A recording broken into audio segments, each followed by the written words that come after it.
How do you file taxes on your own? So the first thing you'll need to do is go to the irs.gov website, or if you're using an external tax software such as TurboTax, you can use that, whether it's free or paid. You can also do it through the IRS website by clicking on File Individuals, and then click on File Your Taxes for Free Online if you want a free option. And then you can explore the free guided tax software options and find a trusted partner.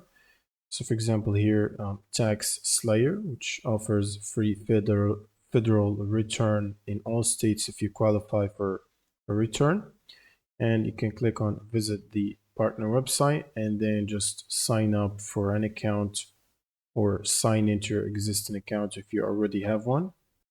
And this will basically guide you through the filing process by asking you questions which you can answer and provide form details such as the W-2 or the 1099.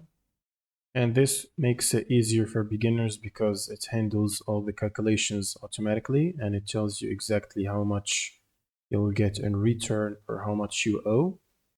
And then you can submit through these partner websites, which is official and approved by the IRS right here as a trusted partner. And once you've completed the process, you can review your details and submit the file. And then you should get either a refund or pay the missing amount, depending on the calculations. And that's pretty much it for this video. If you have any questions, leave them in the comments below and see you on the next one.